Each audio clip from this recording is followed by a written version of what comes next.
नमस्कार दोस्तों, स्वागत है आपका अपना ही यूट्यूब चैनल टुडे एग्जाम पर। दोस्तों, जैसा कि अभी 21 सीरीज की जो वीडियो चलाई जा रही थी, इसके तहत ये आखिरी वीडियो आप लोगों के लिए। आज ये हमारा 21वां वीडियो है। आज के बाद इस सीरीज की वीडियो आना बंद हो जाएगी। इसके जगह पे दूसरी सीरीज आएगी जिसकी जानकारी आपको तुरंत ही मिल जाएगा 1-2 दिन में। चलिए शुरू करते हैं आज का ये वीडियो पहले प्रश्नों के साथ। पहला जो हमारा प्रश्न है, आनंद शंकर जयंत निम्नलिखित में से किस नृत्य शैली में अपने महत्वपूर्ण योगदान के लिए प्रसिद्ध है? Anand Shankar Jayant is famous for his significant contribution to which of the following dance style. तो ये आपका जो है भरतनाट्यम के लिए प्रसिद्ध है। भरतनाट्यम से जुड़े हुए कैरेक्टर हैं आपके आनंद शंकर जयंत। देखिए, आप जो है लूसेंट वगैरह में जो नाम है वो बहुत कम आते हैं, ठीक है। तो जो नया नाम आपके लिए मैं बताऊं उसे नोट करते चलिएगा। एग्जाम में यहाँ से काफ़ी क्वेश्चन आते हैं। जैसा कि आप जानते ही होंगे कि हमारा जो फैक्ट होता है वो आपकी एग्जाम के कंप्यूटर स्क्रीन के अंदर ही होता है ना। और भरतनाट्यम के कलाकार देख लेते हैं तो टी बाला सरस्वती, ये आपको इजी वे में मिलेगा। सीवी चंद्रशेखर एक नया नाम, इसे ध्यान रखिएगा। रुक्मिणी देवी, पद्मा सुब्रमण्यम, अमरवल बेल्ले, MK सरोज, कमला नारायण, कुमारी कमला, यामिनी कृष्णमूर्ति, है ना, और सोनल मानसिंह, नर्तकी नटराज। ये जो मैंने 3 आपका स्टार लगाया है, इनके पीछे थोड़ी सी जानकारी और है। कुमारी कमला जो है ये आपकी मणिपुरी नृत्य भी कर लेती है, ठीक है। कुमारी कमला जो है ये मणिपुरी नृत्य भी कर लेती है, साथ ही साथ आपके कथकली नृत्य भी कर लेती है ना। और साथ ही साथ ये अभिनेत्री भी थी। क्या थी? अभिनेत्री, है ना। ये वही कुमारी कमला है जिसे 1953 ईस्वी में महारानी एलिजाबेथ सेकेंड ने अपने कोरोनेशन ताजपोशी के दौरान इन्हें इनवाइट किया था अपना नृत्य प्रदर्शन करने के लिए, ठीक है भाई। तो ये ध्यान रखेंगे, कुमारी कमला इंपॉर्टेंट होता है यहाँ से। यामिनी कृष्णमूर्ति भी इंपॉर्टेंट है अपने आप में।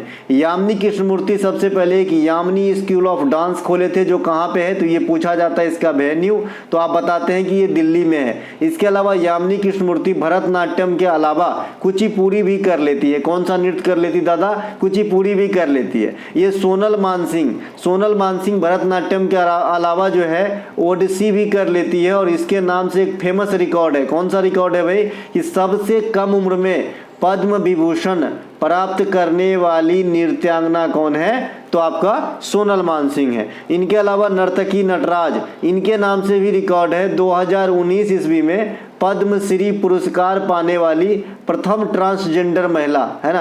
प्रथम ट्रांसजेंडर महिला कौन है भाई 2019 में जिन्हें पद्म श्री दिया गया? तो ये नर्तकी नटराज हैं, ठीक है। हालांकि और भी ट्रांसजेंडर महिला है जो कला के सेक्टर में पद्मश्री पा चुके हैं, जैसे एक आप मंजमा जुगती का नाम सुनते होंगे, है ना। लेकिन जो प्रोफेशनल नृत्य के लिए क्लासिकल डांस के अंदर जो ट्रांसजेंडर है उनको ये पहला था कौन? नर्तकी नटराज। तो इन्हें भी ध्यान रखेंगे। इनके अलावा कुचिपुड़ी नृत्य, अच्छा, जो भी कलाकार, जो भी आपका कैरेक्टर एक से अधिक नृत्य को करते हैं या करते थे, उनको विशेष रूप से ध्यान देंगे। आजकल एग्जामिनर उसका बेसिक सेक्टर छोड़ के जो एडिशनल नृत्य वो कर लेती है वही को ऑप्शन में रखता है, ठीक है मेरे भाई। कुचिपुड़ी नृत्य के प्रमुख कलाकार में गुरु हलीम खान, मल्लिका साराभाई, ये आपका मृणालिनी साराभाई की जो है बेटी है मल्लिका साराभाई, और विक्रम साराभाई की भी बेटी होगी, क्योंकि मृणालिनी और विक्रम साराभाई जो है पति पत्नी थे, ठीक है, जिन्होंने दर्पण एकेडमी की भी स्थापना किए थे। वेदांतम सत्यनारायण शर्मा, दीपा सतीश चंद्रन, शोभा नायडू। देखिए वो शोभना नारायण है जो आपका अलग नृत्य से है, जो कथक से है, और ये आपका शोभा नायडू है, ठीक है। अपर्णा सतीशन, वेम्पति चन्ना सत्यम तथा रेड्डी फैमिली, है ना। राधा रेड्डी, राजा रेड्डी, दीपिका रेड्डी, गद्दाम पद्मजा रेड्डी, यानी रेड्डी फैमिली। और बाद बाकी जो हमने कुछ यहाँ पे नाम बताया, जिसमें आपने गुरु वेम्पति चन्ना सत्यम को कई बार देखे होंगे एग्जाम के अंदर। जो आपके लिए नया नाम होगा मेरे ख्याल में हलीम खान होगा, है ना। मल्लिका साराभाई भी बहुत बार आप देखे होंगे। दीपा सतीश चंद्रन होगा, शोभा नायडू होगा, अपर्णा सतीशन होगा, और सोनल मानसिंह को भी इसमें ऐड कर लीजिएगा। जैसे कि मैंने आपसे कहा था कि सोनल मानसिंह जो है है भरतनाट्यम के साथ आपका ओडिसी भी का अच्छा ओडिसी वाला स्लैब नहीं है, माफ कीजिएगा, सोनल मानसिंह को नहीं ऐड कीजिएगा, ठीक है, ओडिसी कर लेती है, कुचिपुड़ी वाला स्लैब है, ठीक है। तो रेड्डी फैमिली, कुचिपुड़ी और जो भी नए नाम है आपके लिए, है ना, ध्यान रखेंगे। जो नया दिखे उसे जरूर लिख लीजिएगा, यही एक सटीक वे है। भरतनाट्यम तमिलनाडु की तथा कुचिपुड़ी आंध्र प्रदेश की प्रमुख शास्त्रीय नृत्य है, ये आप सभी जानते हैं। और शास्त्रीय नृत्य 8 होते हैं, ये भी आप सभी जानते हैं, है ना, मैं सबका नाम सब दिन बताते आया हूँ। भरतनाट्यम को शादी रट्टम भी कहा जाता है, तो ये बात भी आपको ध्यान रखना है। भरतनाट्यम की उत्पत्ति कहाँ से होती है तो जानते ही हैं, भरत मुनि के आपका नाट्यशास्त्र तथा एक और है आपका अभिनय दर्पण, इन दोनों पुस्तक से मिली जुली आपका जो है चीज़ों को लिया गया भरतनाट्यम के अंदर। जिसमें टेक्निकल जानकारी चाहिए तो आप जो है अभिनय दर्पण से प्राप्त कर सकते हैं, और इनके बाद यंत्र वगैरह जो भी इसमें इस्तेमाल होता है उनके बारे में प्रॉपर जानकारी चाहिए तो नाट्यशास्त्र का अध्ययन करना पड़ेगा। तो ये था जी कि प्रथम प्रश्न से कुछ जानकारियाँ। इसके अलावा दूसरा प्रश्न है हमारा कि नवंबर 2023 के अनुसार भारत के महालेखा महानियंत्रक सीजीए कौन है।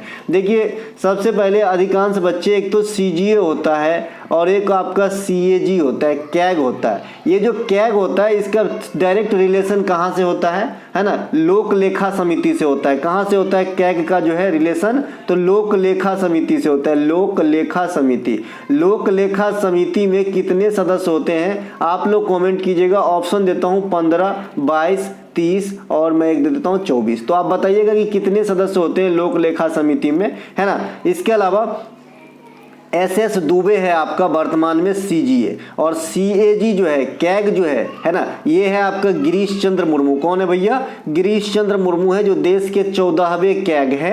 और मैंने अभी कहा आपका कि जो लोक लेखा समिति होते हैं उसमें 22 सदस्य होते हैं। अच्छा मैंने क्वेश्चन पूछा था भूल गया, 15 + 7 सदस्य होते हैं, 15 लोकसभा से, 7 राज्यसभा से आते हैं। तो इनकी प्रतिवेदनाओं की जाँच करने वाले जो अधिकारी हैं ये कैग हैं, यानी गिरीश चंद्र मुर्मू हैं। और ये अपनी रिपोर्ट किसे सौंपते हैं तो प्रेसिडेंट को सौंपते हैं। ये भी क्वेश्चन आपसे पूछा गया है। इसकी नियुक्ति भी प्रेसिडेंट महोदय ही करते हैं आर्टिकल 148 के अनुसार, और इसके जो पावर है अपना ये आर्टिकल 149 में दिया गया है। तो ये कैग के बारे में थोड़ी बहुत जानकारी ध्यान रखिएगा। जो लोक लेखा समिति होता है इसमें दोनों सदन के जो है आपका सदस्य आता है, लेकिन एगो और है प्राक्कलन समिति।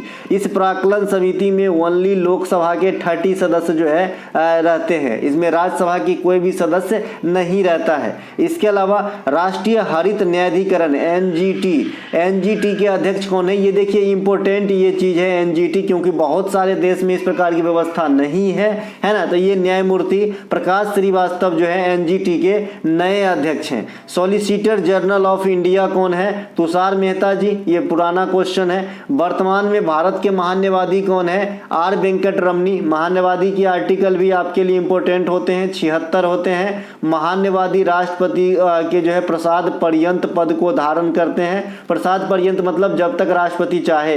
इसके अलावा महान्यवादी भारत के सबसे बड़े विधिक अधिकारी होते हैं। जैसे आपके किसी राज्य में एडवोकेट जनरल सबसे बड़े विधिक अधिकारी होते हैं, वैसे ओवरऑल केंद्र में जो है अटॉर्नी जनरल ऑफ इंडिया यानी महान्यवादी सबसे बड़े विधिक अधिकारी होते हैं। ये वोटिंग नहीं कर सकता, है ना, लेकिन संसद के कार्यवाही में भाग लेते हैं, बैठ सकते हैं, सुन सकते हैं, लेकिन वोट नहीं डाल सकते। इसके अलावा मुख्य निर्वाचन आयोग अभी वर्तमान में कौन है, राजीव कुमार साहब हैं। इसके अलावा जो चुनाव आयुक्त होता है, मेरा जैसा अनुमान रहा है, जैसा मेरा लुकआउट रहा आपके एग्जाम के ऊपर, है ना, तो मैंने देखा है कि आरबीआई एक ऐसा संस्था है जहां की गवर्नर आपसे बहुत कम पूछा जाता है। यहां से जो पूछा जाता है मतलब गवर्नर वाले टर्म से क्वेश्चन, तो ये आपसे पूछा जाता है, या तो स्टैटिस्टिक्स फॉर्म में पूछता है तो पहला गवर्नर पूछ लेता है, या फिर डिप्टी गवर्नर पूछता है मेरे भाई, है ना, डिप्टी गवर्नर पूछता है। क्योंकि ये कंफ्यूजन की विषय है, क्योंकि एक से अधिक होते हैं तो उसमें बच्चे याद नहीं रख पाते और एग्जामिनर आपको यही तो टेस्ट करता है। तो जो चुनाव आयुक्त है, मुख्य चुनाव आयुक्त, ये राजीव कुमार साहब है, ये तो आप याद ही रख लिए। लेकिन जो खाली चुनाव आयुक्त है, क्योंकि आप जानते हैं कि 2+1 होता है इस संस्था में, 2 चुनाव आयुक्त होता है और 1 मुख्य चुनाव आयुक्त होता है। लेकिन शुरुआत में खाली 1 होता था जो सुकुमार सेन है पहला, ठीक है भाई। तो अभी जो है 2 चुनाव आयुक्त जो है ये आपका रहा अरुण गोयल और अनूप चंद्र पांडे। हालांकि मैंने ये क्वेश्चन पहले ही करा चुका है ना। हर वो गेट तक पहले ही मैं आपको ले जा चुका हूं जहां पर जो है आपको ज्यादातर गेट दिखता हो और ढूंढने में परेशानी होता हो। इसके अलावा उपराष्ट्रीय सुरक्षा सलाहकार कौन है? देखिए जो आज डोभाल साहब हैं उनको आप सभी जानते हैं कि राष्ट्रीय सुरक्षा सलाहकार है, लेकिन उपराष्ट्रीय सुरक्षा सलाहकार पहले मिस्री साहब हुआ करते थे, अब पंकज कुमार सिंह है। ठीक है, ध्यान रखेंगे। रक्षा वित्त सचिव कौन है? गार्गी गौल है। इसके अलावा जो केंद्रीय प्रत्यक्ष कर बोर्ड है इसके अध्यक्ष नितिन गुप्ता है। ये सबसे ज्यादा पूछे जाने वाले आपके संस्था के चेयरपर्सन। यहां से बहुत ज्यादा क्वेश्चन आता है क्योंकि दो रीजन है। एक तो आपको टैक्स से जो है अवगत कराना होता है, क्योंकि हर नागरिक का ये कर्तव्य होना चाहिए कि जो अपनी टैक्स है वो जमा करे, तो इसे जागरूकता फैलाने हेतु भी जो है ये पूछा जाता है। तो केंद्रीय प्रत्यक्ष कर बोर्ड के अध्यक्ष कौन है? नितिन गुप्ता। जो प्रत्यक्ष कर होते हैं ये आपका क्या होता है भाई? खास करके इनकम टैक्स। इनकम टैक्स जो है ये प्रत्यक्ष कर है, डायरेक्ट कर है। आप जो है डायरेक्ट पे करते हो जहां से भी आप कमाते हो, जिस भी सोर्स से, तो सरकार को आप देते हो इनकम टैक्स। ठीक है मेरे भाई। एक वो अप्रत्यक्ष कर है, इसका सबसे बड़ा जीता जागता नमूना है जीएसटी। जीएसटी भारत में कब लगा था?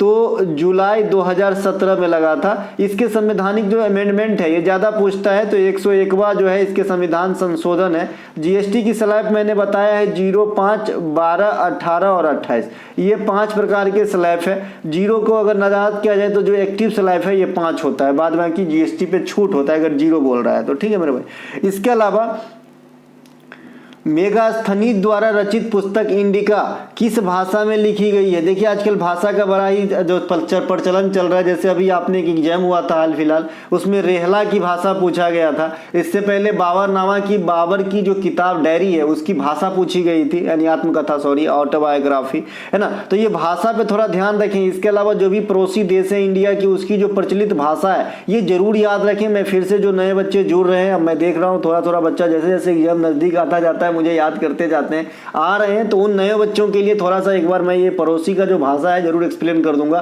ताकि आपको काम आ जाए, है ना। मेगास्थनीज द्वारा रचित पुस्तक जो है इंडिका, ये किस भाषा में लिखे गए हैं? तो यूनानी भाषा में। अगर यूनानी ऑप्शन में नहीं है तो क्या करोगे, है ना। अगर यूनानी ऑप्शन में नहीं है तो क्या करोगे? तो लैटिन भी रहेगा ना तो चलेगा। ठीक है मेरे भाई। इन दोनों के मिक्सअप बताए जाते हैं ये किताब को। इसके अलावा इब्न बतूता द्वारा लिखा गया रेहला जो है ये अरबी भाषा की जो है आपका लेख है। इब्न बतूता मोरक्को के रहने वाले थे और ये आया था आपका एमबीटी मोहम्मद बिन तुगलक के दरबार में। और जो मेगास्थनीज आपने यहाँ पे देखा ये आपका आया था कहाँ पे भैया? चंद्रगुप्त मौर्य के दरबार में। ये भी क्वेश्चन पूछा जाता है। चंद्रगुप्त, है ना, चंद्रगुप्ता मौर्य के दरबार में आपका आया था कौन? ये मेगास्थनीज भाई। ठीक है मेरे भाई, सेल्यूकस निकेटर के तरफ से। इनके अलावा बाबर द्वारा लिखा गया बाबरनामा ये किस भाषा में है? तुर्की भाषा में। बाबर के बारे में मैं सब कुछ बता चुका हूँ। 1494 ईस्वी में फरगना का शासक बना था बाबर, ये भी क्वेश्चन आपसे पूछा जाता है। 1526 में बाबर ने पानीपत की प्रथम लड़ाई लड़ी और इसमें जो है इब्राहिम लोदी को हराई और मुगल वंश की स्थापना कर ली इंडिया के अंदर। बाबर ने लगातार युद्ध लड़ा। 1527 में खानवा का युद्ध लड़ा, राणा सांगा को हराया। इसके अलावा 1528 में, है ना, ये लड़ा आपका चंदेरी का युद्ध, है ना, इसमें जो है मेदिनी राय को हराया। और 1529 में आपका लड़ा घाघरा का युद्ध, नुसरत शाह को हराया। तो ये कुछ बाबर की लड़ाई है। बाबर को कलंदर भी कहा जाता है। बाबर को जो है कहाँ पे दफनाया गया है? काबुल के अंदर फाइनली। इसके अलावा बाल गंगाधर तिलक द्वारा लिखा गया जो ये मराठा है, ये जो मराठा है, ये पत्रिका जो है ये इंग्लिश में होता था। किस में होता था भाई? ये जो मराठा लेख है इसकी भाषा इंग्लिश हुआ करता था। और एक केसरी लेख है गंगाधर तिलक साहब का, इसकी भाषा मराठी हुआ करता था, है ना भाई। अंग्रेजों को जो है ताकि समझ में नहीं आए मराठा है तो मराठा में होगा, लेकिन इंग्लिश में लिखते थे। इनके अलावा राजा राम मोहन राय के द्वारा जो संवाद कौमुदी चलाया गया ये बंगाली में हुआ करता था। और जो मीरात उल अखबार चलाए थे राम मोहन राय ये फारसी भाषा में लिखे गए थे। बदायूनी द्वारा जो रजनामा है जो महाभारत का फारसी में अनुवाद है तो स्पष्ट है कि ये फारसी का है। और ये अकबर के काल में अनुवाद करवाए गए थे। अकबर के काल में मुगल काल के दौरान कई सारे साहित्यिक कार्य किया गया। इसके अलावा क्योंकि इसके दरबार में अधिकांश लोग पढ़े लिखे थे, जो नवरत्न थे वो वेल एजुकेटेड हुआ करते थे। कृष्णदेव राय के काल में, अच्छा, कृष्णदेव राय ने खुद एक बुक लिखे, उन्मुक्त मुक्त माल्याद, ये तेलुगु भाषा में है, इसे VVI करके रखेंगे। ये बहुत बार पूछा जाता है। मैंने आपसे कहा कि भारत में जो भी पड़ोसी कंट्री है उनकी मैं भाषा की यहाँ पे जिक्र कर दूंगा ताकि समझ में आए आपको और काम आए। सबसे पहले नेपाल का कोई नहीं पूछता, क्योंकि आप सभी जानते हैं कि नेपाल में नेपाली भाषा बोले जाते हैं बहुधा। चीन का पूछ लेता है, हालांकि चीन चाइनीज भाषा बोलते हैं भाई, लेकिन मंदारिन लिखा रहता है तो आप मंदारिन करिएगा। इसके अलावा आपसे अफगानिस्तान का पूछा जाता है, अफगानिस्तान का पूछा जाता है। अफगानिस्तान का क्या होगा? दारो, क्या होगा? दारो, और या नहीं तो पश्तो, दारो पश्तो, ये भाषा का नाम है, अफगानिस्तान के अंदर होता है। इसके अलावा आपसे पूछता है भाई श्रीलंका का भाषा, श्रीलंका का भाषा क्या होता है? सिंगली, क्या होता है? सिंगली, सिंगली या फिर तमिल, ये कहाँ की भाषा है? श्रीलंका में बोली जाने वाली भाषा है। फिर आपसे पूछता है भाई बर्मा की भाषा, ये भी नहीं कोई पूछता क्योंकि नाम पे ही है, बर्मी भाषा। इसके अलावा भूटान की भाषा ये ज़्यादा पूछता है, इसका नाम है जोंगखा, जोखंगा, जोंगखा, इस प्रकार से। देखिए इस प्रकार से, इसमें डी साइलेंट रहता है, फिर लिखते हैं अंग्रेजी में, हिंदी में इस प्रकार से जोखंगा, इस प्रकार से। ये भूटान की भाषा है। तो ये आपकी पड़ोसी देश की भाषा। मालदीव एक छूट गया, मालदीव में एक भाषा होती है दिवेही, ये भी अपने इंडिया के अंदर भी कई रीजनल भाषा बोले जाते हैं, जैसे कोक बरोक हो गया, गालो हो गया, है ना, ये सब भाषा बोले जाते हैं। कुई जाति के द्वारा जो है भाषा बोली जाती है अलग, है ना। इसके अलावा जो ये गालो वगैरह है, ये अरुणाचल प्रदेश में, कोक बरोक वगैरह जो है ये त्रिपुरा वगैरह में। ये सब क्वेश्चन आपके एग्जाम में आया है। देखिए मैं कोई भी क्वेश्चन जो है ना जनरली ऐसे हवा में नहीं करते कि आपको कोई काम ना आए। मैं वैसे ही चीज बताऊंगा जो आपके काम की होती है, तो एक भी चीज को जो है मतलब नजरअंदाज नहीं कीजिएगा। साथ ही साथ बहुत सारे बच्चे पूरे वीडियो तक पहुंचते ही नहीं, उसको कंटाल आ जाता है। ऐसा नहीं होना है, जो अंतिम तक डटा रहेगा वो जरूर कुछ ना कुछ अच्छा फल प्राप्त करके जाएगा। ये मैं नहीं कहता, ये जो है कुछ रिकॉर्ड करते हैं पास्ट में। बहुत कम दिन से मैं आप लोगों के सामने हूँ, लेकिन जो जितना भी मैं कर पाया, दुनिया में होंगे बेहतर बच्चे लोगों के पास, मेरे पास जितने ही है वो बेहतरीन है मेरे भाई। इसके अलावा निम्नलिखित में से कौन सी नदी नेपाल हिमालय से निकलती है? बहुत सारे नदियां निकलती है नेपाल हिमालय से, लेकिन जो फेमस है ये घाघरा नदी भी निकलती है, घाघरा नदी। इसके अलावा घाघरा नदी को आप कर्नाली नदी भी कहते हैं, कर्नाली नदी भी कहते हैं आप घाघरा नदी को। इसके अलावा जो कोसी है ना, उसकी भी ओरिजिन उधर से ही होती है, कोसी को। लेकिन ये सिर्फ नेपाल जगह नहीं बोला है, ये नेपाल हिमालय बोला है, नेपाल हिमालय बोला है। तो आप जानते हैं कि हिमालय को हमने जो है नदियों के आधार पे भी बांटा है, तो उसमें एक नेपाल हिमालय आता है। अगर पश्चिम से आप काउंट करेंगे तो जो थर्ड पार्ट है हिमालय का वो नेपाल हिमालय में आएगा। पहले पंजाब हिमालय आएगा, फिर कुमायूं आएगा, फिर नेपाली, और फिर जो है असम हिमालय आएगा। तो यहाँ नेपाल न कह के नेपाली हिमालय की बात कर रहा है, ठीक है मेरे भाई। इसके अलावा काली से तीस्ता नदी के बीच स्थित हिमालयी क्षेत्र को नेपाल हिमालय कहा जाता है। मैंने आपको पंजाब और आपका कुमायूं और असम भी बता रखा है। पंजाब जो है आपका सिंधु से सतलज है, सतलज से काली कुमायूं, काली से तीस्ता जो है आपका क्या हो जाएगा, ये नेपाल हिमालय, और तीस्ता से देहांग जो है आपका क्या हो जाएगा, लास्ट वाला असम हिमालय। फिर मैंने उधर बताया था ट्रांस हिमालय या परा हिमालय, शिवालिक, मध्य हिमालय, है ना, इस प्रकार से। इसके अलावा सिंधु, सतलज, ब्रह्मपुत्र, ये तीनों एक के जगह से निकलता है, तिब्बत से निकलता है, जिसमें ब्रह्मपुत्र का जो है ग्लेशियर भी पूछ देता है, तो चेमाड्यूंग ग्लेशियर होता है। ब्रह्मपुत्र नदी से पूछता है कि जहां से ये ओरिजिनेट होता है, यानी तिब्बत में इसे अलग नाम से जानते हैं, इंडिया में जब ये पहुंचता है तो इनको अलग नाम से जानते हैं। तो तिब्बत में इसे संगपो कहते हैं, इंडिया में इसे देहांग कहते हैं। और इंडिया में ये कहां पर प्रवेश करती है, तो अरुणाचल प्रदेश के समीप जो है प्रवेश करती है। इसके अलावा नदियों के कुछ प्राचीन नाम जैसे रावी, पुरुषनी, है ना, रावी को क्या कहते थे ऋग्वैदिक काल के अंदर, तो पुरुषनी। चिनाव को कहते थे आस्किनी, ब्यास को कहते थे विपाशा। इस प्रकार से जो है आपको नदियों के कुछ नाम जरूर ध्यान रखने हैं। एक तो बितस्ता है, बितस्ता काफी पूछता है, बितस्ता इस प्रकार से लिखते हैं। बितस्ता हम झेलम को कहते हैं, झेलम नदी को कहते हैं हम बितस्ता। इसके अलावा अगला हमारा चंदोली राष्ट्रीय उद्यान किस राज्य में स्थित है? चंदोली राष्ट्रीय उद्यान, देखिए चंदोली राष्ट्रीय उद्यान महाराष्ट्र में है। महाराष्ट्र से जो है बहुत सारे जगह का नाम भी आपसे पूछता है, डायरेक्ट पूछता है नया गांव कहाँ है ना, तो आप महाराष्ट्र बोलते हो। डायरेक्ट पूछता है आपको कि दायमाबाद कहाँ है, तो आप महाराष्ट्र करते हो। ये सब रीजन होता है, ऐसे मेरे गांव का नाम थोड़ी पूछ लेगा कि भाई जो है फला गांव कहाँ है, ऐसे थोड़ी होगा, है ना। तो कुछ ना कुछ कारण से ये चर्चा की विषय बनता है। ये सब हड़प्पा कालीन स्थल है, इसीलिए पूछता है, ठीक है मेरे भाई। तो ये जो है आपका अभी थे चंदौली नेशनल पार्क, तो हम महाराष्ट्र में थे। महाराष्ट्र के अन्य नेशनल पार्क में आएंगे या वन्य जीव अभयारण्य में आएंगे तो गुगामल राष्ट्रीय उद्यान, ये भी आपका महाराष्ट्र में है। नवागांव राष्ट्रीय उद्यान महाराष्ट्र में है।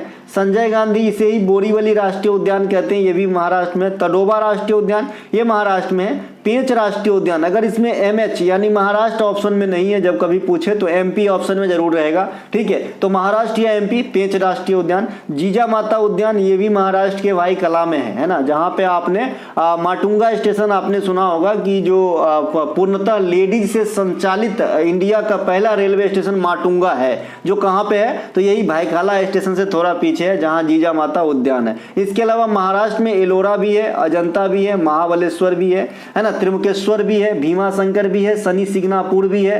इसके अलावा जंजीरा का किला भी पूछा था, अलीबाग बीच है। ये सब कहां पे है? ये सब महाराष्ट्र में। एलिफेंटा की गुफा है, गेटवे ऑफ इंडिया है ना, ये सभी के सभी महाराष्ट्र में। कितना चीज मैंने बताया, जरूर ध्यान रखिएगा, एग्जाम में क्वेश्चन आएगा। अरे भाई सुनोगे तो कम से कम ओरिजिनल यही चीज नहीं पूछा एग्जैक्ट तो ऑप्शन तो छांट पाओगे मेरे भाई। तो पढ़ा हुआ कभी खराबी नहीं जाता, और मैं बड़ा ही लिमिटेड वे में ही पढ़ाता हूं, लेकिन ये चाहता हूं कि जिस स्टेट में जाऊं उससे जो नामी गामी चीज आपके एग्जाम में आते हैं वो मैं कम से कम मौखिक रूप से जरूर एक्सप्लेन कर दूं। तो इतना जरूर ध्यान रखिएगा।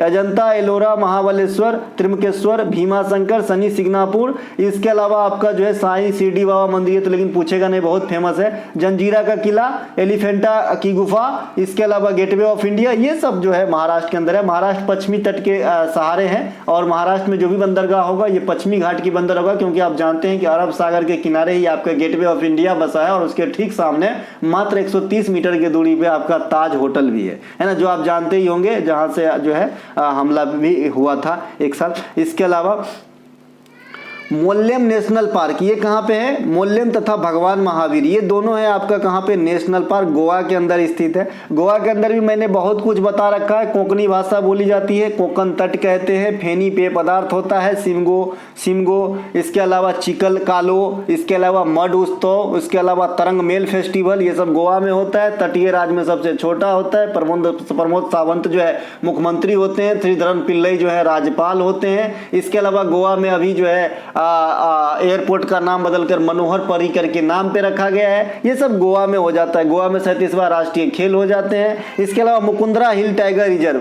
इसे जो है पिछले साल टाइगर रिजर्व का दर्जा दिया गया था, ये राजस्थान में है, मुकुंदरा हिल्स, ठीक है भाई। इसके अलावा जो आपका नेशनल पार्क है रणथंभौर है, केवला देवी घाना पक्षी विहार, ये भी राजस्थान के अंदर हो जाएगा। तो ये सब ध्यान रखेंगे राजस्थान के अंदर, ठीक है मेरे भाई। इसके अलावा महावीर हरिना वनस्थली राष्ट्रीय उद्यान, मृगवनी राष्ट्रीय उद्यान, देखिए ये वनस्थली विद्यापीठ कहेगा तो फिर इंस्टीट्यूट हो जाता है, महावीर खाली कहेगा तो उड़ीसा हो जाता है, और यहाँ पे महावीर हरिना लगा है। अगर ये वनस्थली राष्ट्रीय उद्यान की बात करेगा तो ये आपका जो है कहाँ पे हो जाएगा मेरे दादा? तेलंगाना में हो जाएगा। कहाँ पे हो जाएगा? तेलंगाना, यहाँ पे लिखा है, देखिए तेलंगाना लिखा है ना। इसके अलावा ब्रह्मानंदन रेड्डी राष्ट्रीय उद्यान, ये भी तेलंगाना में है। और उस दिन मैं बताया था कि भाई आंध्र प्रदेश का एक नेशनल पार्क है जो काफी पूछे जाते हैं, कौन सा? पापीकुंडा। तो पापीकुंडा को जरूर ध्यान रखिएगा, नाम से ही ऐसा स्पष्ट है। इसके अलावा भारत में सबसे बड़ा राष्ट्रीय उद्यान हेमिस है। ये कहाँ पे? लद्दाख के अंदर है, पहले जम्मू कश्मीर में हुआ करता था। ये हेमिस जो है एरिया के हिसाब से सबसे बड़ी नेशनल पार्क है इंडिया के अंदर, और सबसे छोटा है साउथ बंटन, ये कहाँ पे है? अंडमान निकोबार में। इसके अलावा भारतीय संविधान के किस अनुच्छेद में संसद के दोनों सदनों की जो अवधि होती है, जो आपका कार्यकाल होता है संसद इंस्टीट्यूट के, तो उसके बारे में जानकारी आपको दिया गया है। तो आर्टिकल 83 में दिया गया है। जिन भाई बंधुओं को पीडीएफ संबंधित जानकारी चाहिए, डिस्क्रिप्शन में लिंक दिया गया है, व्हाट्सएप का क्लिक करके व्हाट्सएप मैसेज करके आप सभी पीडीएफ के बारे में जानकारी प्राप्त कर सकते हैं। तो ये 83 है। 79 में संसद की चर्चा है, संसद लिखिएगा, सांसद कहिएगा ना तो वो व्यक्तिगत रूप से एक आदमी की बात हो रही होती है। जब संसद कहते हैं तो उस इंस्टीट्यूट की बात हो रही होती है जो लोकसभा राज्यसभा है, ठीक है मेरे भाई। इसके अलावा 80 जो है राज्यसभा है ना, 81 जो है लोकसभा से संबंधित है। लोकसभा की जो साधारण स्थिति में कार्यकाल होती है ये 5 वर्षों की होती है, लेकिन ये विषम परिस्थिति में कम ज्यादा हो सकता है, जैसा कि मैंने आपसे कहा था, है ना। आर्टिकल 85 का उपयोग करते हैं प्रेसिडेंट, और विषम परिस्थिति में इसे पहले भी समाप्त किया जा सकता है। राज्यसभा का कार्यकाल परमानेंट होता है, अस्थायी होता है, ये कभी भी समाप्त नहीं होती। लोकसभा के सदस्यों का कार्यकाल, भाई सदस्य का कार्यकाल और इंस्टीट्यूट का कार्यकाल दोनों में फर्क है, ठीक है मेरे भाई, है ना। ये जो लोकसभा की कार्यकाल है ना, डायरेक्ट डिपेंड करता है कि वो राजनीतिक दल जिसकी जीत हुई है, जिसकी केंद्र में सरकार है, उसकी कार्यकाल कितने दिन तक रहेगी। आम वे में तो सीधे 5 साल तक, ठीक है मेरे भाई, क्योंकि जानते हैं कि इंडिया में जो है प्रधानमंत्री को ज्यादा तजब्बो दिया जाता है। और प्रधानमंत्री कौन बनते हैं? जो लोकसभा में बहुमत प्राप्त दल के नेता होते हैं, ठीक है। तो प्रधानमंत्री का कार्यकाल भी कितना होंगे? 5 साल होंगे। इसीलिए 2024 में क्या होंगे? चुनाव होंगे, क्योंकि 19 में हुआ था सिलेक्ट मतलब सेकेंड टाइम मोदी साहब। इसके अलावा लोकसभा के सदस्यों का कार्यकाल कितने होते हैं? 5 वर्षों का। अभी मैंने बात कर ही लिया इसकी प्रधानमंत्री को रिलेट करके।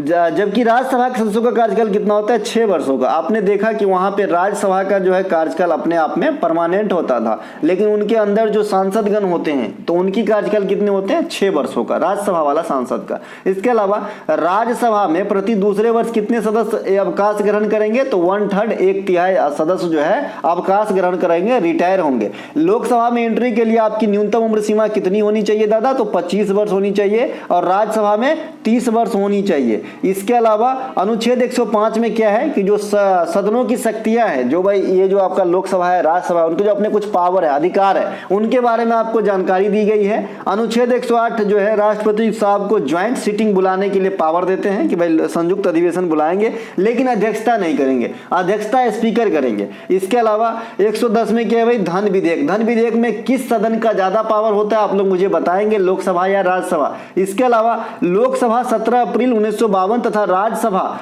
3 अप्रैल 1952 को अस्तित्व में आया था। ये VVI करके रखिएगा, अच्छे बच्चे कंफ्यूज हो जाता है, क्योंकि आपको पढ़ाया जाता है कि लोकसभा की जो प्रथम चुनाव हुआ ये 1951-52 में हुआ, तो बच्चे कंफ्यूज हो जाते हैं। ये सोचते हैं मेरे भाई कि पहले चुनाव हुआ, अस्तित्व में आया, तब तो चुनाव हुआ ना, लेकिन यहाँ पे ये चीज जस्ट उल्टा है। पहले सेलेक्ट होकर लोकसभा का फॉर्मेशन होगा, तब तो कार्यवाही स्टार्ट होगा ना मेरे भाई, है ना मेरे भाई। तो 1951 में स्टार्ट हुआ चुनाव, 52 तक चला, और ये जो है 17 अप्रैल 1952 को पहली लोकसभा की कार्यवाही स्टार्ट हुई। तभी से लोकसभा की शुरुआत मानी जाती है, ठीक है मेरे भाई।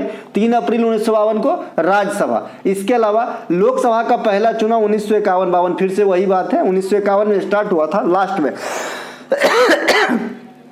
52 तक चला था। इसके अलावा लोकसभा 17वीं चल रही है अब भी। 26 तक लोकसभा और राज्य के विधानसभा में सीटों में किसी प्रकार की जो है घटाव या बढ़ाव नहीं होगा, यथावत रहेगी। और ये किस नियम के तहत होगी? हमने पहले आपको बता दिया था कौन से परिसीमन के तहत होगा। इसके अलावा लोकसभा में स्पीकर तथा डिप्टी स्पीकर के बारे में आपको जानकारी 93 नामक आर्टिकल देंगे। इसके अलावा है ना, लोकसभा के स्पीकर की चुनाव लोकसभा के सदस्यों के द्वारा होता है, जबकि जो आपका अस्थायी जो आपका टेम्पोररी स्पीकर होता है उसकी चुनाव राष्ट्रपति के द्वारा होता है। ये बातें हमने आपको पहले भी समझा चुका है, क्योंकि बच्चे एक बार पढ़ लिया कि भाई जो है स्पीकर जो है उसकी चुनाव तो उन्हीं के सदस्य के द्वारा होता है ना, उन्हीं के मेंबर के द्वारा होता है। तो जो अस्थायी स्पीकर होते हैं उनकी चुनाव राष्ट्रपति के द्वारा होते हैं भाई। इसके अलावा राज्यसभा में सभापति के रूप में भारत के कौन जो है बड़े पोस्ट पे मतलब आसीन अधिकारी काम करते हैं? तो उपराष्ट्रपति साहब। इनके अलावा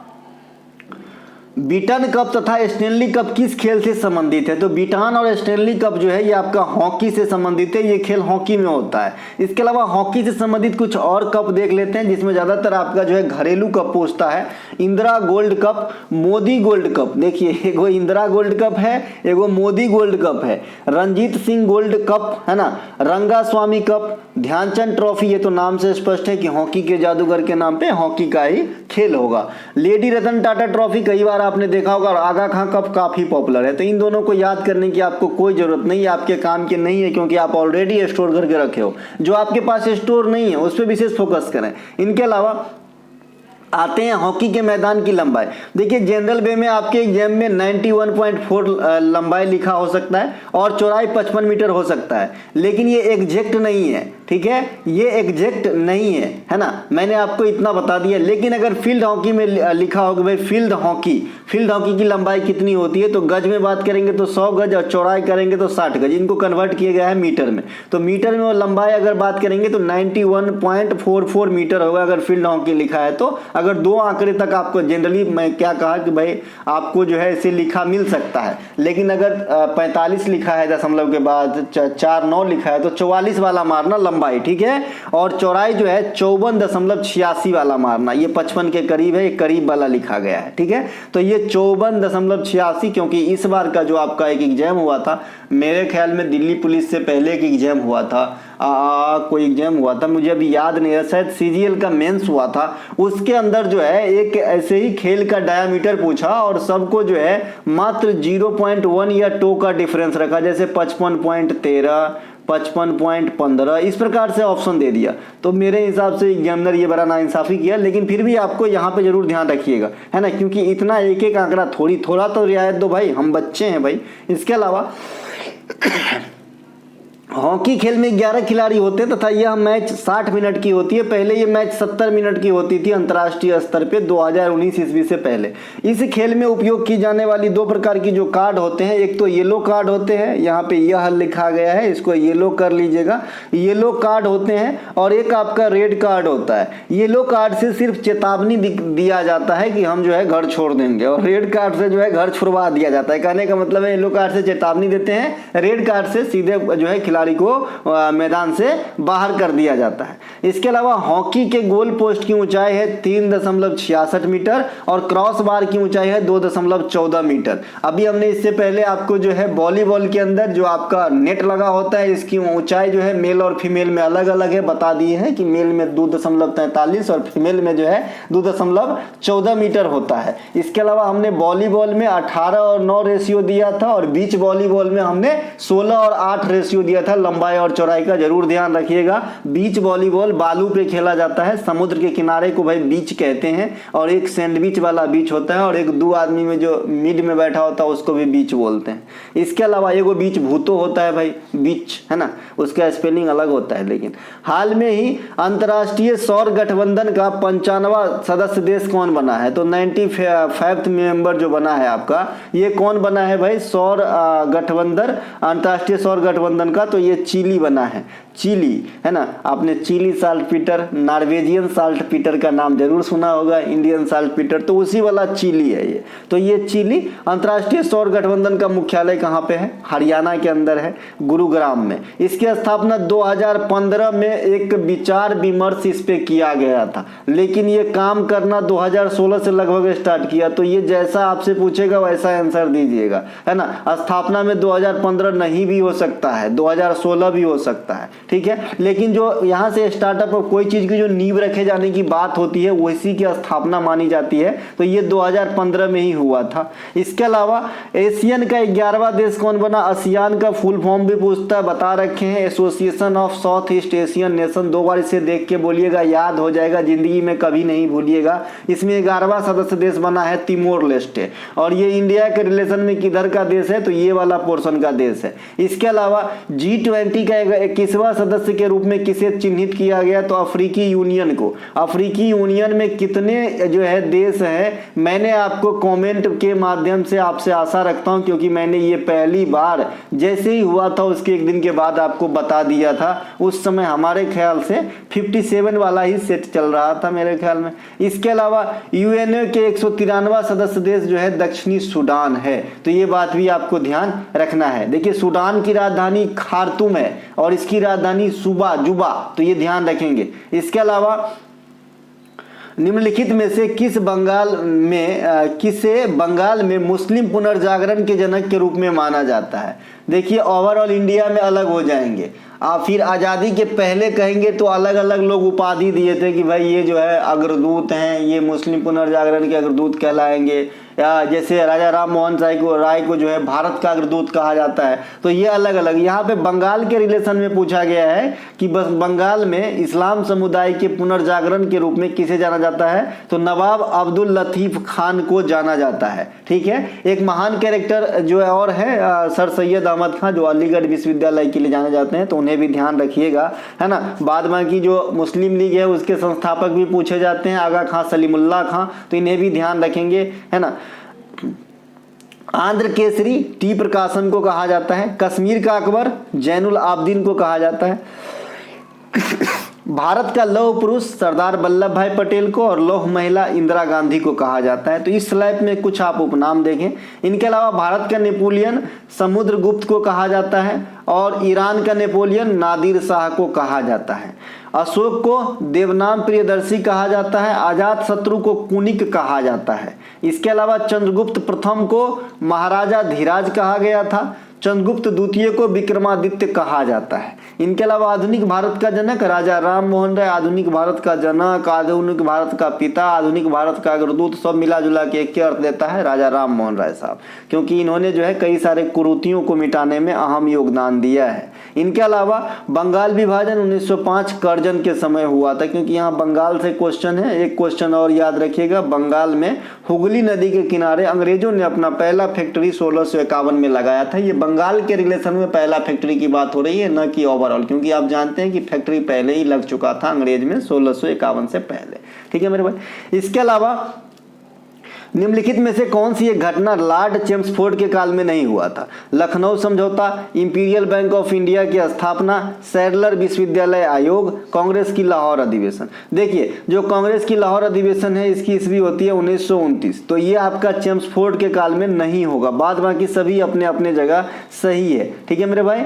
इसके अलावा लॉर्ड चेम्सफोर्ड के काल में घटी कुछ प्रमुख घटनाओं में देखते हैं तो बाल गंगाधर तिलक और एनी बेसेंट के द्वारा 1916 में होम रूल लीग, अलीगढ़ मुस्लिम विश्वविद्यालय की स्थापना सर सैयद अहमद खान, मैंने बताया था ये काफी फेमस कैरेक्टर हैं, जालियांवाला बाग हत्याकांड 1919, रॉलेट एक्ट भी 1919, यही तो कारण था जालियांवाला बाग हत्याकांड के, गांधी जी की प्रथम सत्याग्रह 1917 लिखिएगा यहाँ पे, चंपारण, ईटीसी। ये सब जो है आपका क्या है भाई, चेम्सफोर्ड के काल में घटित प्रमुख घटनाओं में से है। थोड़ा फास्ट चलते हैं। मोपला विद्रोह 1921 पहले जातीय विद्रोह इसे कहा जाता है, केरला में हुआ था। रविंद्रनाथ टैगोर द्वारा 1921 में विश्व भारती विश्वविद्यालय की स्थापना और शांति निकेतन की स्थापना कहेगा तो 1901-1902। ठीक है, अभी शांति निकेतन यूनेस्को में चला गया है। आरएसएस की स्थापना है ना, स्वयं सेवक समूह, तो ये केबी हेडगेवार किया था। ये दिल्ली पुलिस के एग्जाम में पूछा गया था कि इसके संस्थापक कौन है। इसके अलावा 1924 में जब आम बजट रेल बजट से अलग हुआ था, या फिर कहिए कि आम बजट से रेल बजट अलग हुआ था एकवर्थ कमेटी के अनुसार, तो ये सभी के सभी जो घटना आप इस स्लाइड में देख रहे हैं ये लॉर्ड रीडिंग के समय में हुआ था। इन लोगों को लॉर्ड कहने का मन नहीं कर रहा है, लेकिन फिर भी क्या करें, है ना। प्रथम कारखाना अधिनियम तथा लगातार 10 वर्षों पर जो जनगणना होता है ये आपका लॉर्ड रिपन के समय हुआ था, दोनों 1881 में हुआ था। इसके अलावा वर्नाक्युलर प्रेस एक्ट तथा इंडियन आर्म्स एक्ट, ये दोनों 1878 में लीटन के समय आया था, तो ये ध्यान रखेंगे। किस संविधान संशोधन के द्वारा संविधान में 12वीं अनुसूची को जोड़ा गया था? तो 12वीं अनुसूची को 74वां संविधान संशोधन द्वारा जोड़ा गया। 12वीं अनुसूची हो तथा भाग 9 का ए हो, ये दोनों जोड़ा गया 74वां संविधान संशोधन 1992, और ये किससे संबंधित है? नगर पालिका से। इसके अलावा नगर पालिका में कितने विषय हैं? ये यानी 12वीं अनुसूची में कितने विषय हैं? तो 18, और मैंने कहा था 11वीं अनुसूची में 29 विषय हैं। इसके अलावा 73वां संविधान संशोधन 1992 के द्वारा ग्राम पंचायत को संवैधानिक दर्जा दिया गया।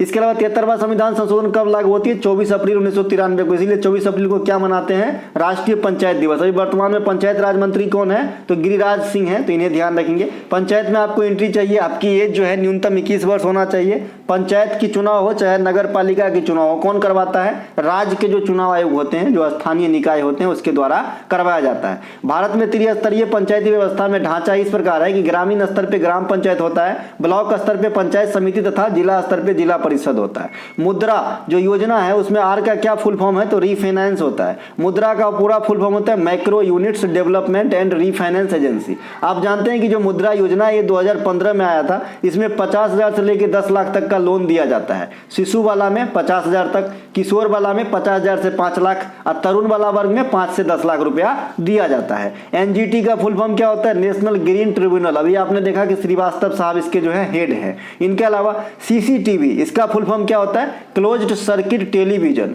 टीडीएस, जो लोग टैक्स भरते हैं वो बखूबी जानता होगा, जो आप फॉर्म नंबर 16 जो है टैक्स रिटर्न फाइल भर करते हो, तो टैक्स डिडक्टेड एट सोर्स। इसके अलावा नोटा, जो वोट डालते हो आप, तो उसमें एक नोटा का ऑप्शन होता है कि मैं किसी को नहीं दे रहा हूं भाई, तो इसका मतलब होता है none of the above. IMPS है ना, ये होता है इंटरमीडिएट पेमेंट सर्विस, इमीडिएट, माफ कीजिएगा, इमीडिएट मतलब तुरंत। इसके अलावा RTGS, real time gross settlement है ना, ये सब होता है। इसके अलावा सहाय योजना किस राज्य सरकार ने, योजना पे कल फुल फ्लेज वीडियो दे दिया था, झारखंड का है ना। सहाय योजना में क्या होता है कि जो नक्सलाइट प्रभावित एरिया है वहाँ पे जो खेल प्रतिभा को बढ़ाने हेतु युवाओं को जो है मौका देता है ना। इसके अलावा स्वास्थ्य योजना, ये क्या होता है कि तमिलनाडु में जो स्वच्छता कर्मी है जो मतलब साफ सफाई का काम करता है, उनके जो है उनके परिवार के कल्याण हेतु। श्रमिक मित्र योजना, ये दिल्ली सरकार की योजना है। इसके तहत क्या होता है कि भाई आपका जो है जो भी आपका मतलब सरकारी चीज है वो जो है लोगों तक पहुंच जाए, ऐसा ये आपका है श्रमिक मित्र योजना। एक आपका इसी प्रकार का मितान योजना मैंने आपको कल बताया था। चिरंजीवी स्वास्थ्य बीमा योजना, ये आपका कहाँ पे, राजस्थान में होता है। नारी को नमन योजना कहाँ पे होता है, हिमाचल प्रदेश में 50% आपके बस में महिलाओं को जो सरकारी बस होता है उसमें छूट देगा भाड़ा में। पंचामृत योजना, मातृभूमि योजना कहाँ पे, उत्तर प्रदेश। साथ ही साथ नंद बाबा वाला योजना भी उत्तर प्रदेश। बर्फ पर उगने वाले शैवाल को क्या कहा जाता है, क्रिप्टोफाइट्स कहा जाता है। वो क्रिप्टो करेंसी होता है, ये तो आप सभी जानते होंगे है ना। वो बिटकॉइन चला था, काफी जानते होंगे है ना। यहाँ पे क्रिप्टोफाइट्स, ये क्या होता है कि जो बर्फ के शिलाओं पे आपका जो कवक काई उग जाता है उसे कहते हैं क्रिप्टोफाइट्स। इसके अलावा चट्टान पे उगने वाले शैवाल को लिथोफाइट्स। कछुआ के पीठ पर भी शैवाल उग जाता है, आपने देखा होगा, इसे कहते हैं प्रोटोडर्मा। क्या कहते हैं, प्रोटोडर्मा। शैवाल के अपना विशेष गुण होता है मेरे भाई, ये समुद्री पानी और मीठे जल दोनों जगह उग जाता है। गाँव घर में भी आप देखे होंगे, यहाँ की हैंड पाइप पे आप देखे होंगे काई लग जाता है, कदई जिसको बोलते हैं, गाँव घर में फिसलन वाली होती है। अंतरिक्ष में अंतरिक्ष यात्री के द्वारा प्रयोग किया जाने वाला शैवाल क्लोरेला। लाल शैवाल को रोडोफाइटा कहते हैं है ना। ये बहुत वीवीआई पॉइंट है तीनों। लाल शैवाल को रोडोफाइटा, भूरा शैवाल को फियोफाइटा और क्लोरोफाइटा कहते हैं हरा शैवाल को। तो ये तीनों प्रकार के शैवाल का नाम जरूर याद रखें। इसके अलावा शैवाल के अध्ययन को फाइकोलॉजी या एल्गोलॉजी कहते हैं, क्योंकि आप जानते हैं इसका अंग्रेजी में नाम अलगी होता है। इसके अलावा शैवाल का पिता या प्रथम फाउंडर किसे माना जाता है, एफी फ्राइस्ट को माना जाता है। एफी फ्राइस्ट को माना जाता है, इसे श्रेय मिला था। लेकिन जो इस चीज पे पहला काम किया है ना, वो कौन है भाई, समुद्री शैवाल पे प्रथम बार वर्क करने का श्रेय जो है ये सैमुअल गॉटलिब को दिया गया। और ये सीजीएल 2022 प्री में ये क्वेश्चन पूछा गया था। जो बच्चा एग्जाम दिया था जरूर अटेंड किए होंगे, मेरे ख्याल से दिन था 7 जुलाई है ना मेरे भाई। इसके अलावा भारत अंतर्राष्ट्रीय विज्ञान महोत्सव 2023 कहाँ आयोजित किया गया था, तो भारतीय अंतर्राष्ट्रीय विज्ञान महोत्सव 2023 ये फरीदाबाद में आयोजित हुए हैं। G20 के बैठक कहाँ हुए, 2023 में नई दिल्ली में हुआ है। ब्रिक्स का शिखर सम्मेलन 2023 में सिरिल रामफोसा के घर साउथ अफ्रीका, जहाँ पे आपका चंद्रयान 3 का जो फोन वाला आपका एक वीडियो क्लिप है जरूर देखे होंगे, मोदी साहब वहीं से बधाई दिए थे सोमनाथ साहब को। इसके अलावा 37वां राष्ट्रीय खेल गोवा में हुआ है। ग्लोबल फिशरीज कॉन्फ्रेंस इंडिया 2023 का आयोजन अहमदाबाद में हुआ, ये गोवा के विजेता महाराष्ट्र भाई। इसके अलावा विश्व हिंदी सम्मेलन 2023 कहाँ पे, फिजी में हुआ है। 108वां भारतीय विज्ञान कांग्रेस का बैठक कहाँ पे, नागपुर में हुआ है।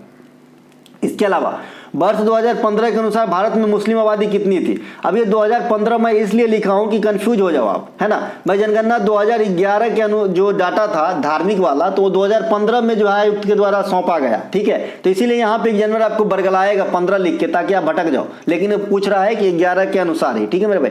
तो 14.2% था मुस्लिम आबादी और हिंदू आबादी 79.8% यानी लगभग 80% था, ठीक है। सबसे कम आबादी जो था ये जैन समुदाय का था, और बाद बाकी जो अनडिफाइन है, अन्य है, वो तो है ही, है ना। लेकिन जो डिफाइन है उसमें जैन समुदाय के सबसे कम जो है आपका पॉपुलेशन था। जनगणना 2011 कितने चरणों में हुए, 2 चरणों में हुए। इसके अलावा जनगणना पहली बार 1872 मेओ के समय में हुआ था, लगातार हो रही है 81 रिपन के समय से, और आजादी के बाद 1951 में, अंतिम 2011 में, और आखिरी जो है वो पेंडिंग है 2021 में।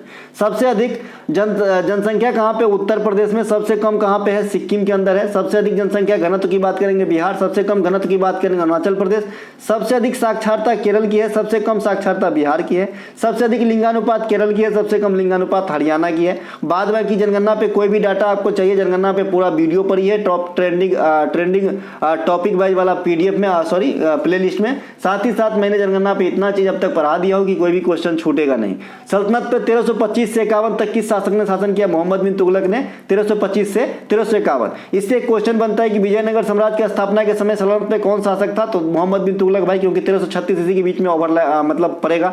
इसके अलावा मोहम्मद बिन तुगलक ने सती प्रथा को रोकने के लिए जो है कदम उठाए थे, और अकबर भी उठाए थे मुगल काल में। तो दोनों को ध्यान रखिएगा अलग से, है ना। और जो राजा राम मोहन रहे वो तो पूरी तरीके से अग्रसर ही थे। इसके अलावा सती प्रथा को अंत कराने का श्रेय किसे दिया था, विलियम बेंटिक को, कब, 1829 में, ठीक है। तो ये सब ध्यान रखेंगे। इसके अलावा जो मोहम्मद बिन तुगलक है ना, ये कृषि विभाग के लिए दीवान ए कोही की स्थापना भी करवाया था। दीवान ए कोही। मैंने आपको दीवाने कोही, दीपाने इंसा, दीवाने मुफ्त, खराज, दीवाने बंदगान, ये सब बता रखे हैं कि ये किस किस विभाग से संबंधित है, क्योंकि यहाँ से क्वेश्चन आते हैं। इसके अलावा अलाउद्दीन खिलजी ने बाजार नियंत्रण प्रणाली लागू की थी, अस्थायी सेना रखे थे। इल्तुतमिश ने तुर्कान चेहलगानी का गठन किया था, टका और जीतल नामक सिक्का चलाया था। बलबन ने सिजदा और पैबोस चलवाया था। नवरोज त्योहार जो पारसी त्योहार है, इनका जो है शुभारंभ करवाया था। गयासुद्दीन तुगलक ने पहली बार नहर निर्माण करवाया था, लेकिन बड़े पैमाने पर फिरोज शाह तुगलक ने करवाया था।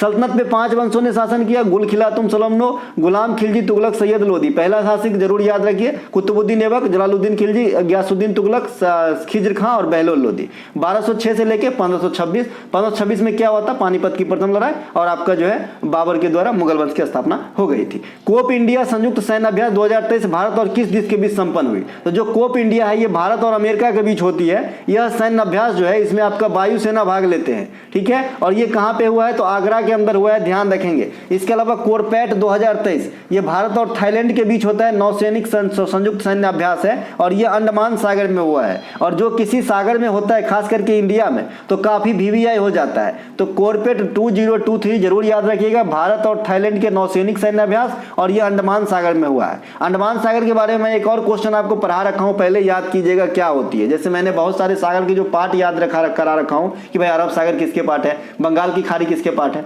उसी प्रकार से अंडमान सागर को भी रिलेट करके पढ़ाया मैंने, ठीक है। इसके अलावा स्लाइनेक्स 2023 भारत और श्रीलंका के बीच नौसैनिक संयुक्त सैन्य अभ्यास है, जो कोलंबो में संपन्न हुआ है। संप्रीति अभ्यास भारत और बांग्लादेश के बीच है। संप्रीति, मैंने संप्रीति को जो है पहले भी डिफाइन कर रखा।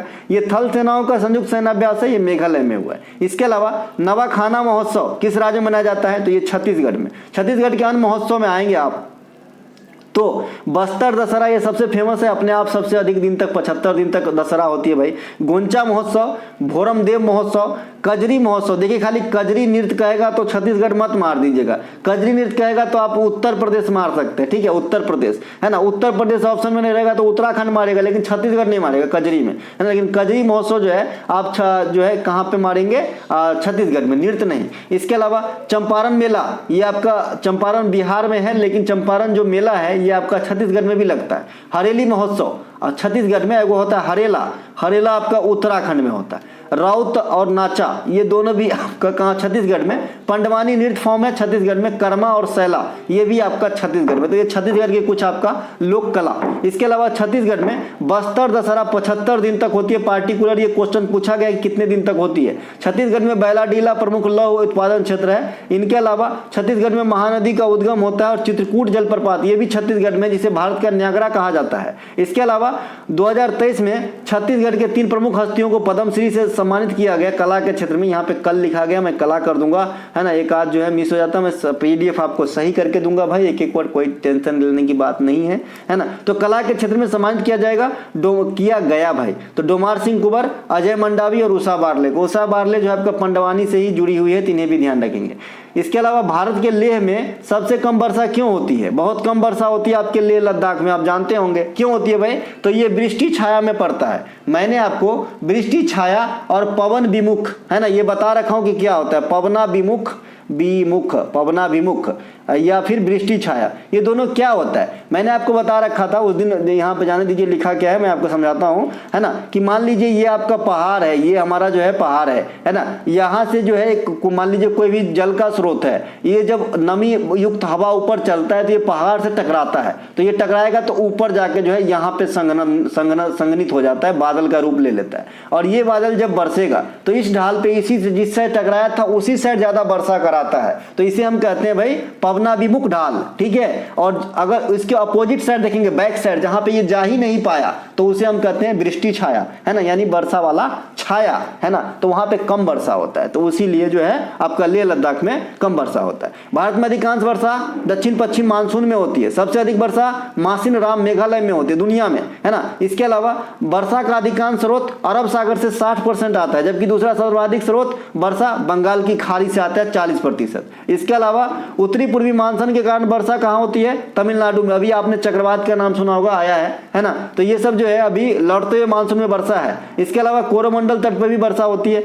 भूमध्य सागर में उत्पन्न पश्चिमी विक्षोभ के कारण उत्तर भारत में हल्का बारिश होता है और पंजाब हरियाणा में रबी के फसल को फायदा पहुंचाता है तथा कश्मीर इत्यादि क्षेत्र में हिमपात कराता है। ये पश्चिमी विक्षोभ का ओरिजिन कहां पे होगा? भूमध्य सागर, बता दिया है। इसके अलावा गर्मी के दिन में उत्तर भारत, खास करके जो है आपका उत्तर पश्चिमी आपका जो राजस्थान है, वहां पे लू चलती है। लू क्या होती है? अत्यधिक, है ना, अत्यधिक शुष्क गर्म पवन होता है। इसके अलावा पश्चिम बंगाल और असम में काल बैसाखी भी चलता है। इसका असर जो है झारखंड, उड़ीसा और बिहार तक भी देखा जाता है। ये क्या होता है कि आपको जो है गर्मी के समय में, है ना, वर्षा होती है और तेज गर्जना के साथ होती है, जो दुखदायी वर्षा है। एक आम्र वर्षा और कॉफी सावर साउथ में होता है, जो सुखदायी है, वो फसलों को फायदा पहुंचाता है। इसके अलावा मानचित्र पर समान वर्षा वाले स्थानों को मिलाने वाली रेखा को क्या कहते हैं? आइसोहाइट्स कहते हैं। देखिए, हाइट्स का मतलब होता है ऊंचाई। मैंने आपको बताया है कि जो ऊंचाई वाला प्रोनाउंसिएशन है वो वर्षा का है, और समान ऊंचाई वाले को क्या होता है भाई? आइसोहाइप्स होता है। तो दोनों में ध्यान रखिएगा। हाइप्स रहेगा तो वर्षा ऊंचाई वाला, हाइप्स, हा ई पॉस संयुक्त, हाइप्स, आइसोहाइप्स, तो ये रहेगा ऊंचाई वाला। आइसोहाइट रहेगा तो वर्षा वाला। वर्षा मापी यंत्र को रेन गेज कहते हैं। वर्षा का जल कैसा होता है? शुद्ध होता है, इसीलिए इसका पीएच भी शुद्ध वाला होगा। और शुद्ध जल का पीएच कितना होता है? 7 होता है। लेकिन जमीन पे नीचे गिरते ही जो है समझ जाते हैं, इसमें मिल जाता है बहुत सारे मिनरल्स वगैरह। वर्षा के जल की पीएच मान 5.4 से अगर कम हो गया तो ऐसे वर्षा को आप क्या कहते हैं? अम्लीय वर्षा। और अम्लीय वर्षा क्यों होता है? SO2 और NO2 के कारण होता है। ठीक है, ये ध्यान रखें। इसके अलावा अगला है डेविस कप 2023 के विजेता कौन है? तो इटली। उप विजेता कौन है? ऑस्ट्रेलिया। डेविस कप किससे संबंधित है? लॉन टेनिस से संबंधित है। इसके अलावा अभी सुदरीमन कप, सबसे अधिक बार सुदरीमन कप कौन सा देश जीता है? तो चाइना। और सुदरीमन कप 2023 के विजेता भी चीन है। उप विजेता कोरिया है। इसके अलावा देखिए सैफ वाला बहुत है, बच्चे सैफ देखे, एक वो याद कर लिए, कंफ्यूज होकर आगे, है ना, उसके बाद गलती करके आगे। सैफ चैंपियनशिप 2023, ये क्या होता है? विजेता भारत, उप विजेता का कौन होता है? कुवैत। और ये कहां पे हुआ था? बेंगलुरु में हुआ था, है ना, ध्यान रखें। सैफ अंडर 90 चैंपियनशिप 2023, विजेता कौन है? इसके विजेता भारत है, लेकिन उप विजेता कौन है? यहाँ पे पाकिस्तान है। और सैफ अंडर 16 भी है, इसके चैंपियनशिप 2023 विजेता भारत। यानी तीनों सैफ के विजेता कौन है? भारत। मेन वाला, 19 वाला, 16 वाला, तीनों का विजेता भारत है, लेकिन तीनों के उप विजेता जो है अलग अलग है। जो मेन वाला है वो कुवैत है, उप विजेता। और जो अंडर 90 वाला है ये पाकिस्तान है, उप विजेता। और जो अंडर 16 वाला है बांग्लादेश है। अब देखिए यहाँ पे कोई दिक्कत नहीं है, आप आराम से कर लीजिएगा। देखिए भारत का जो है बेटा है पाकिस्तान, पोता है बांग्लादेश, है ना। तो बेटा उम्र थोड़ा ज्यादा रहेगा, तो 19 वाला पाकिस्तान को हराया और 16 वाला बांग्लादेश को हराया। मेन वाला तो आपको याद करा ही दिए हैं, कुवैत, है ना। इसके अलावा डूरंड कप 2023 के विजेता कौन है? मोहन बगान। उप विजेता पूर्वी बंगाल। संतोष ट्रॉफी 2023 के विजेता कर्नाटक। उप विजेता मेघालय। ठीक है भाई। इसके अलावा कार्नाटाइट किस धातु का अयस्क है? तो ये आपका यूरेनियम का है। यूरेनियम का जो है अयस्क, अन्य अयस्क की बात करेंगे तो पिच ब्लेंड सबसे ज्यादा पूछा जाता है। इसके अलावा यूरेनियम की खान कहां पे? इंडिया में जादूगोरा में। जादूगोरा कहां है? झारखंड में। विश्व में यूरेनियम की सबसे बड़ी जो भंडार है कहां पे है? कजाकिस्तान के अंदर है, ये ध्यान रखेंगे। इनके अलावा यूरेनियम का उपयोग नाभ के रिएक्टर में ईंधन के रूप में किया जाता है। इसके अलावा जो आपका एक सेकंड क्या हो, इसके अलावा यूरेनियम की जो उपयोग है नाभ के रिएक्टर में ईंधन के रूप में किया जाता है। थोरियम वगैरह का भी किया जाता है, लेकिन यूरेनियम का भी किया जाता है। इसके अलावा बॉक्साइट एल्युमिनियम का प्रमुख अयस्क है ना। गैलेना सीसा का है। हेमाटाइट, मैग्नेटाइट, सीडराइट ये सब लोहा का है। प्रतिवर्ष अंतर्राष्ट्रीय ग्रामीण महिला दिवस कब मनाया जाता है? देखिए यहाँ पे क्लू है, ये जो है आपका रूरल वाला महिला दिवस की बात कर रहा है अंतर्राष्ट्रीय स्तर पे, तो ये आपका 15 अक्टूबर को होता है। राष्ट्रीय महिला दिवस की बात करेंगे तो, है ना, अंतर्राष्ट्रीय महिला दिवस सबसे पहले 8 मार्च को होता है, और राष्ट्रीय महिला दिवस 13 फरवरी को रेडियो दिवस के दिन ही होता है। राष्ट्रीय बालिका दिवस 24 जनवरी को होता है। 31 अक्टूबर को राष्ट्रीय एकता दिवस सरदार वल्लभ भाई पटेल के जन्मदिन पे मनाते हैं। 2 अक्टूबर को अहिंसा दिवस गांधी जी के जन्मदिन पर मनाते हैं। 16 सितंबर ओजोन संरक्षण दिवस और 16 अक्टूबर विश्व खाद्य दिवस के रूप में मनाते हैं। 8 मई को जो है हम रेड क्रॉस, ये चिकित्सा से संबंधित है, प्लस वाला साइन, तो ये हम मनाते हैं। हेनरी जे ड्यूटांट इसके फाउंडर हैं और इसकी जो मुख्यालय है जेनेवा में। 8 जून को विश्व महासागर दिवस मनाते हैं। 29 अगस्त को राष्ट्रीय खेल दिवस और 6 अप्रैल को विश्व खेल दिवस मनाते हैं। तो दोस्तों ये थे आज के प्रैक्टिस सेट का वीडियो। अगर आपको अच्छा लगा तो लाइक कीजिएगा। पीडीएफ संबंधी जानकारी, अब तो जो पीडीएफ है ये आपका 57 तो रेडी था ही, अब 21 रेडी हो गया और टॉपिक वाइज रेडी हो गया। तो ये 3 PDF आप प्राप्त कर सकते हैं। और ये तीनों की कॉस्ट की बात करें तो हमने 40 इन दोनों का रखा था। ये तीनों की बात करेंगे तो मेरे ख्याल में कितना होता है वो तो PDF में बता देगा आपको, है ना, क्योंकि इसका इंडिविजुअल 25 था, इनका भी इंडिविजुअल जो है 25 ही था और टॉपिक वाइज तो मुफ्त ही था। तो बताइएगा, वो आप बात कर लीजिएगा अगर आपको चाहिए तो। साथ ही साथ बिहार SSC के लिए चल रहा है तो उसकी 35 रुपये रखे गए हैं। अगर आप कॉम्बो में यानी बल्क में लेते हैं तो सस्ता मिल जाता है, तो आप ले सकते हैं। चलिए मिलेंगे अगले वीडियो में। जय हिंद दोस्तों। कल या परसों जो है हम जल्द ही, बहुत सारे बच्चे कमेंट कर रहे हैं SSC GD के लिए, तो हम जल्द ही एक सीरीज लाऊंगा। उस GD में क्या रहेगा, आपको हिंदी के भी कुछ प्रश्न रहेंगे जो आपके एग्जाम में आते हैं। चलिए मिलेंगे।